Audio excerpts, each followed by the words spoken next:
Matapos ang 7 sunod-sunod na panalo sa bansang Japan at makuha ang OPBF Bantamweight title, ay tila di makatulog ang mga Hapon kundi makarisbak sa Pinoy na dumali sa kanilang pambato. July 30, 2017 ay muling napalaban itong Pinoy alias The Journeyman na si Mark John Yap kontra sa Bantamweight champion ng Japan na si Kintaro Masuda. Para ito sa unang pagdipinsa ng Pinoy sa kanyang OPBF Bantamweight title. Di basta-basta itong Hapon. Bukod sa Japanese Bantamweight champion, ay 2 Pinoy na din ang tinalo nito. Sa laban, todo suporta ang mga Hapon sa kanilang kababayan. Sobrang ingay kung makatama sa ating alaga. Sobrang ma-action ang naging laban ng dalawa sa ibabaw ng luna. Kamao sa kamao, matira ang matibay talaga. At sa mismong bakbakan din, ay tila nag-alakardo dalisay ang Pinoy. Nagpabugbog at 3 beses pang bumagsak sa unang round. Pero pinairal ang tapang at ang dugong Pinoy sa laban. Di umayaw. Sa halip ay sumabay ito sa bakbakan. Pinakita ang tibay. Nagpabugbog muna ang Pinoy sa unang round. Pero sa huli ay gumanti. At ang Hapon ay sobrang nagulpi.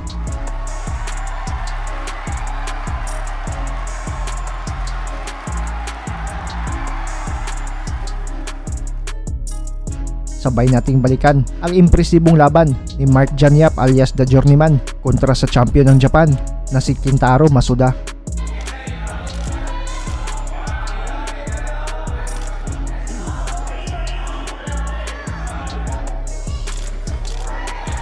Unang round, bigaya na.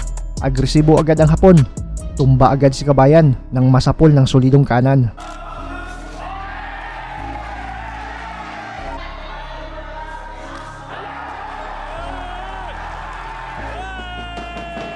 Unang nalasing si Kabayan at matapos bilangan ng referee ay nagpaulan na agad ang Hapon ng mga suntok sa dayong Pinoy.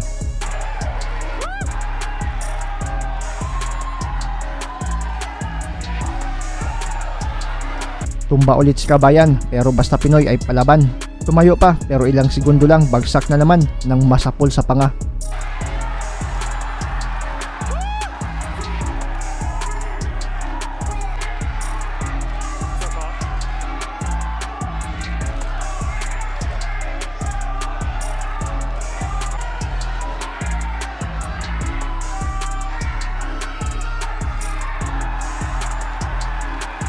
Tatlong beses pinabagsak ng Hapon itong Pinoy na dayo sa unang round. Nilasing siya ng mga kamao.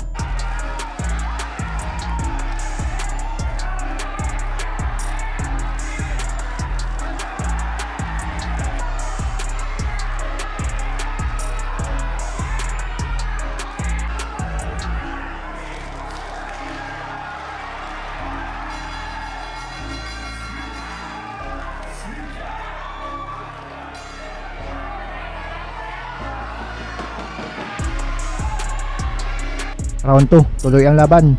Pusong Pinoy ang dala ng dayong Pinoy sa suntukan. Kaya naman, kahit ilang solidong kamao pa ang nasalo, ay patuloy pa rin itong nakatayo.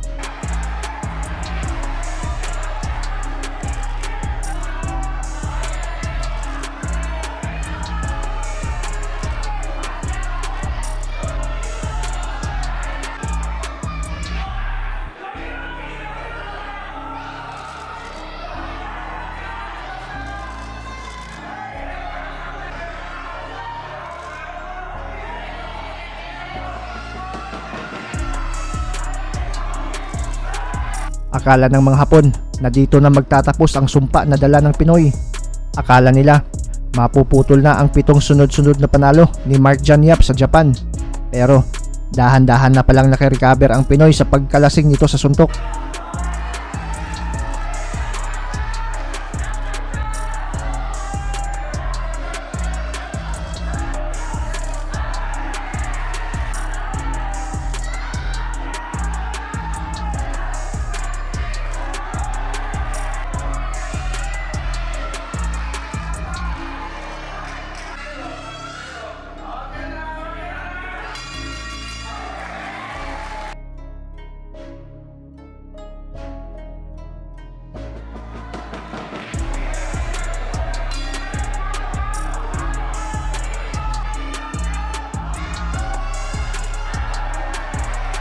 Round 3, mas naging ma-action pa ang laban.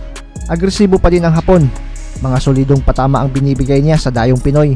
Pero tuloy lang si Kabayan sa pagkikipagsabayan ng suntukan sa Hapon.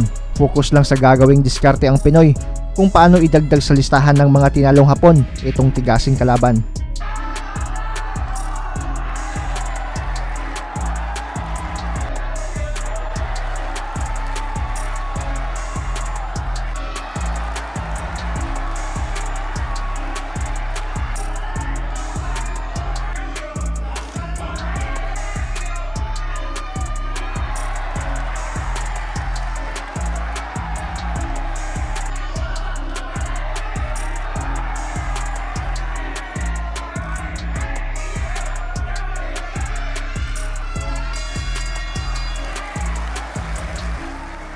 Round 4, mapapansing dahan-dahan ng bumagal ang galaw ng Hapon. Bagamat bumabato pa din ito ng mga kombinasyon, ay makikitang nauubusan na ito ng kargada sa bodega, habang ang Pinoy ay dahan-dahan namang nakabawi.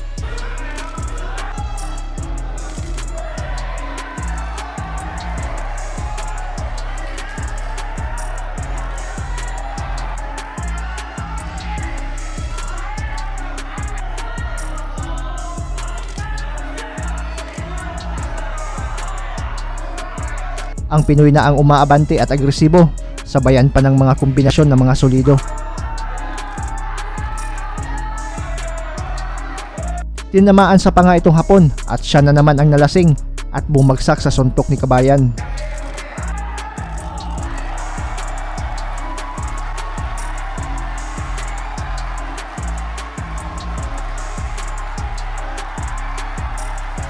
Pero talagang matapang at palaban din itong Hapon. Tumayo at lumaban pa.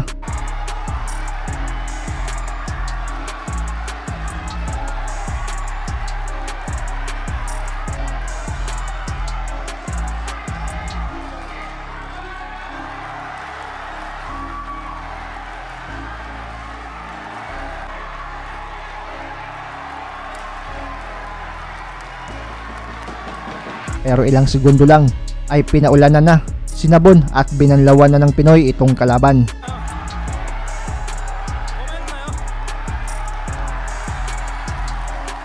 Panalo ang Pinoy ni si Mark Janyaf via 4th round TKO.